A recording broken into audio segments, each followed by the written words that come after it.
The problem isn't men, it's bros. A recent expose of the male only Garrick Club in London has shone a light on an age old feature of human society. People will understandably zero in on Garrick's male only membership, but I argue that the issue is less that it is a group restricted to males than it is that it is restricted to a particular type of male. What do I mean? The Garrick Club is the epitome of the old boys network since its founding in 1831. It is the upper class twit pinnacle of the phenomenon of the bros. A term bandied about lately is toxic masculinity. The basic idea is obvious, that some men are so fixated on demonstrating how manly they are that they harm themselves and others in the process. I tend to frown on the use of labels, and like most labels, toxic masculinity points to something real and serious, but does not illuminate what lies beneath the surface. What is toxic masculinity? During the initial months of the COVID pandemic, I wrote an article about the right wing's cowardly opposition to mask mandates. My argument then, and an argument to which I still hold, is that what is labeled toxic masculinity is that some insecure men fear appearing vulnerable and act up to mask that fear rather than mask to protect others.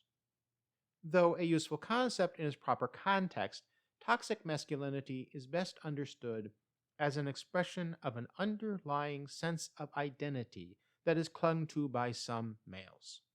It is this juvenile, testosterone-fueled identity that is at the base of so much man-child behavior. To describe that identity, I will adopt a term that most people will have heard, but that is underutilized. The bros. What is a bro? Well, ask yourself this question. What do the following males have in common? Elon Musk, Andrew Tate, Sam Bankman-Fried, Boris Johnson, Donald Trump, and those guys who were so obnoxious at the bar last Saturday night. The answer is, they're all bros. What exactly are bros? Here is my definition. Bros are men who act out in blatant and often deliberately uncouth ways to express obliviousness as power. I'll repeat that because it bears repeating. Bros are men who act out in blatant and often deliberately uncouth ways to express obliviousness as power. Yes, obliviousness masquerading as power is the key attribute of a bro.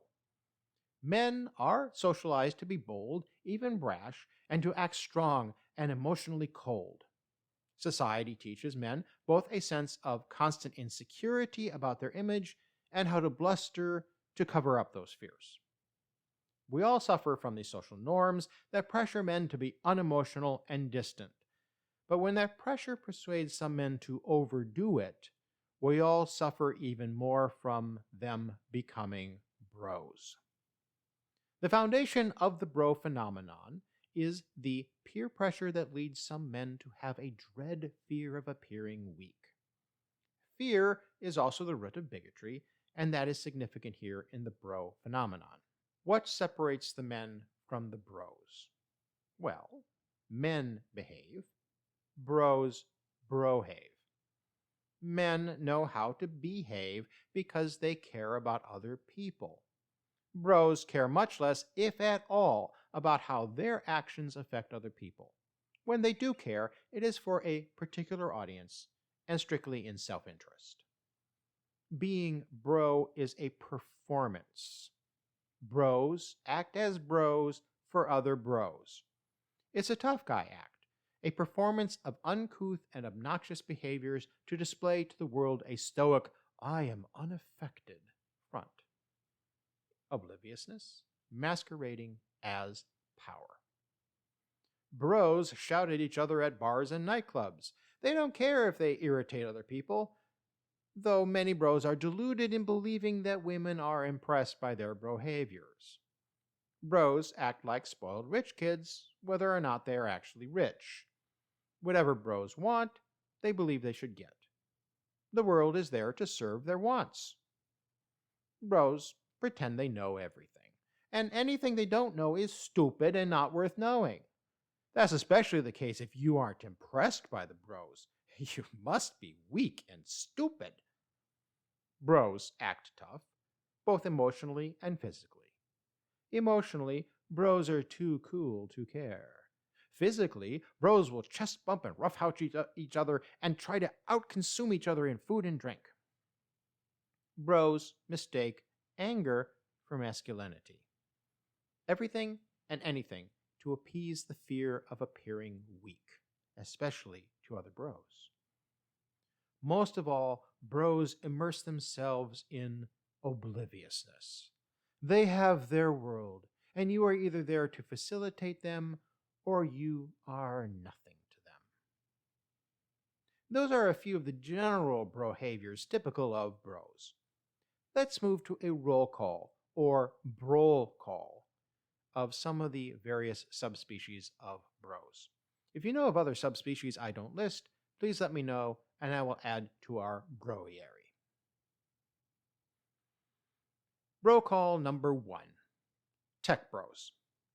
Not all bros are yelling in bars and drinking cheap beer. Some bros code, or at least hires others to code for them. Elon Musk is a tech bro. If you can name anything Elon has done, actually done, only they know he's a tech bro. In this, he is the quintessential bro. Detached, arrogant, stoic, and a spoiled rich kid in all ways so superior to all other life forms. But Elon is just the poster child for a legion of geeks and techies projecting obliviousness as power. Tech bro behavior isn't physical, though yelling with beer in hand is not out of the question. Tech bros crush tech rather than beer cans. A classic example of the tech bros attitude came from former website Clout.com, who once advertised for programmers with the tagline, "Want to bro down and crush some code? Clout is hiring." Clout.com went bankrupt a few years ago. Like most tech bro ventures, it failed from its hubris and other excesses. Big tech is brohavior raised to the level of a business model. Social media today described it well, using Clout.com as an example, and I quote, "The fundamental evil of Clout is that it's a venture capital-backed company looking to leverage into a big IPO payday, and the only value proposition they offer is their ability to identify, train, and exploit people that they can sell to advertisers." Bro call number 2. Crypto bros. The crypto bros know more than you because they are already living in the future. Or so they pretend. The crypto bros are deliberately oblivious to how economics works because they have created their own little world, a brutopia with its own currency. The money game is rigged against you, the crypto bros say, and try to con you into buying into their Ponzi scheme, where their money game is rigged against you. Sam Bankman-Fried is the face or poster child of this species of bro. He pretended he knew more than the rest of us and stole a ton of money from the gullible. He was, to put it bluntly, a con artist, a crook. But the con worked. Crypto bro Sam even conned some major political bros, former presidents and former prime ministers. He justified the scam with the ultimate bro excuse, his libertarian warped perversion of effective altruism. In short, the bro version of effective altruism is the idea that we should want a tech or crypto bro to make scads of money so they can be altruistic with their insane amounts of money. The problem is the bros aren't doing good in the world with their money. That's not what bros do. Tech bros, crypto bros, they pocket it because to them, selfish obliviousness is power. But remember, the crypto bros still expect us to be grateful to them for whatever it is they do. Bro call number 3, biz bros. This type of bro has a typical bro story. He claims to be a whiz kid who made his first million at age 22 or was the youngest to ever make it to the C level of a Fortune 500 company. Or maybe he was a super trader who had a breakdown, went to Thailand for a year to find himself, meditated with monks until he found the secret to manifesting great wealth. Now he sells books and courses on how you can do it too. Did the biz bro really make millions? Probably not, though he probably made some money selling his get-rich-quick scams. Roll call number 4. Politabros. Bill Clinton is a bro. Tony Blair is a bro. Boris Johnson is a bro. Donald Trump is a bro. Matt Gaetz is a bro, to name just a few of the politabros. The obliviousness and empty bravado of right-wing politics fits perfectly with broness. And I need not go on much longer about the politabros. You know who I mean. Bro call number 5. Sports bros. Yes, sports. Sports can bring out the best in athletes. It also seems to bring out the worst in some men. Legitimate athletes, men and women, deserve respect for their dedication to their craft. Then there are sports fans. Some of the worst bros are sports fans. The more benign sports bros just whoop and high-five each other when their team scores as if they were the ones who accomplished something. The more malicious sports bros get into physical fights with sports bros of the other team. Usually, sports bros just go online and shitpost. Sports radio and television are manned by sports bros who cater to sports bros. It's a large ecosystem of bro-havior fueled by more trash talk than ever occurs in the field or court. The sports bro pretends he knows more about the game than the people who do it for a living. Sure, everyone is entitled to their opinion, but the crotch-grabbing declaiming of the sports bros is childish silliness.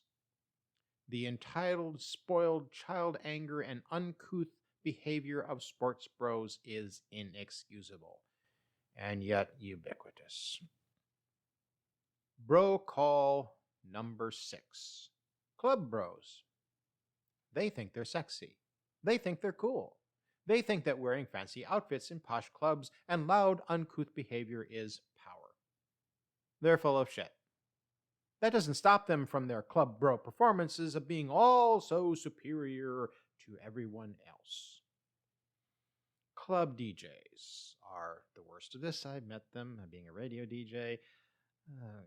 Anyway, the band Living Colour, one of the best bands of the 80s, took down the club bros with their song Glamour Boys. I would love to play it for you, but that would violate their copyright, and I respect Living Colour too much to do that. But look it up. Living Colour, Glamour Boys. Massive takedown of bros. Bro call number 7. Fan bros. Yep, any area of pop culture will have its herd of fan bros. They stalk fan conventions and online forums to police other fans. Fan bros are there to put pressure on other fans to see if they're as knowledgeable as the bros are about this niche subject. And the fan bros insist on driving out those people they don't believe belong in their fandoms. Because, of course, no one knows the lore of the band, comic book series, movie franchise, TV series, etc. as the fan bro does. And the bros make sure everyone is aware of their possession of a superior quality and quantity of arcane trivia. The fan bros also drive out of the fandom the undesirables. The bros, of course, decide who are the undesirables. Noobs, or newbies, definitely are not welcome. But women, people of color, and other ethnic groups are also harassed by the bros.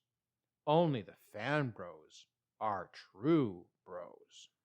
Which leads us to bro call number 8. Gamer bros.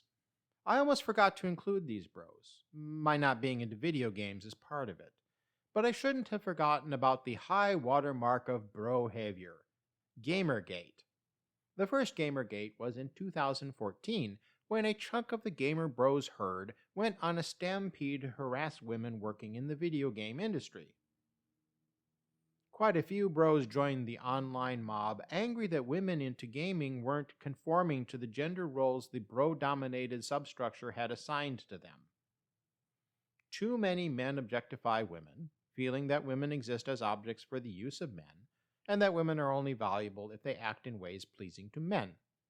This objectification leads to misogyny, and Gamergate was a prime example of that. Gaming is rife with sexist objectification of women. Gaming is also rife with simulated violence, and most games have dominance and destruction as the main goal. Many games reward the bullying of other players. No surprise, then, that in a bro culture of deliberately uncouth obliviousness, violence, and sexual objectification, women game designers who failed to comply with the stereotypes of the bro-dominated industry were subjected to harassment and threats. I'll put a link to a very good overview of the Gamergate harassment campaign below. That first Gamergate was 10 years ago. It was outside of normal bro behavior, only in scale. Gamergate 2.0 is currently underway because gamer bros will be bros. Gaming's virtual world of killing cartoon characters for points is a perfect arena for being a bro. Women are certainly the main targets of gamer bros, but certainly not the only targets. Gamer bros want to play the game, but harass game developers. The full gamut of bro behavior is manifest in the gamer bro herd mentality. Which leads us to the strongly related bro call number 9, incel bros. The broiest and most potentially violent of the bros are this lot. Incel means involuntarily celibate, as in, I want sex, but no one will have sex with me. Oh. A healthy man or woman in such a situation would look at themselves to understand why they are less than desirable and then take steps to correct their shortcomings. The incel bros just blame women, deliberately oblivious to the reality that women are under no obligation to give them sex or give them even the time of day. From that obliviousness, the incel bros spew uncouth bro behaviors, from shift posting online to physical acts of violence against women. Bro call number 10. The anti-woke bros. Prominent in the herd of bro behaviors manifested in Gamergate and the incel community is the trumped-up outrage over wokeness. Man-children like Elon Musk, Andrew Tate, Jordan Peterson, and their followers are warriors in this bro war on woke. Although being woke had an honorable genesis within Black American culture, the concept of wokeness is now mostly a straw man argument to condemn diversity. Being anti-woke has its dishonorable genesis in the bros. Bro prejudice is strongest in this anti-woke type of bro. The core of being a bro is expressing obliviousness as power, so being oblivious to social and political oppression is part and parcel of being a bro.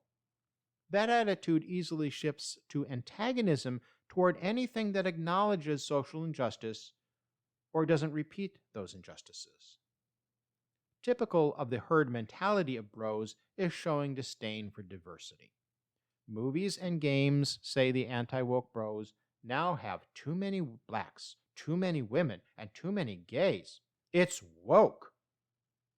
Typical of bros, they will say that anyone who doesn't share their condemnation of wokeness is weak and stupid, just like having too many blacks, women, and gays in anything is weak and stupid. Being a bigot is very bro. The tangled web spun by bros. We finished our bro call.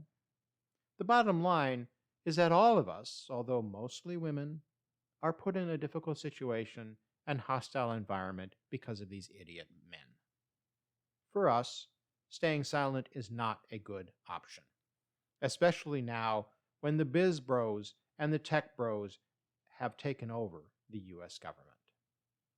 The problem with bros is that they assume that they are not accountable to anyone for their behaviors.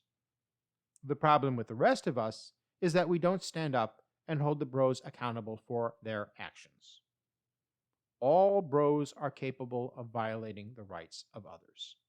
The damage bros cause is usually out of their obliviousness, but in their efforts to manufacture an appearance and sense of power, bros too often will deliberately harm other people. Are all of these behaviors toxic masculinity?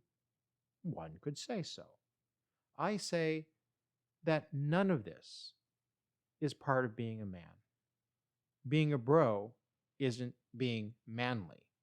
It's denying what makes us human, recognizing other people as valuable and accepting one's responsibility to other people. That's what makes us human. That's what makes a man a real man. We will get slammed for speaking up about the bros, but we need to call out the bros. We all need to step up, especially the men who have enough self-esteem to not desire to belong to the herd of bros. However, we must not descend to the level of the bro herd. As much as they refuse to act like it, bros of any type are still adult human beings. When karma strikes, maybe, just maybe, a bro will ripen into an adult capable of thoughtful compassion.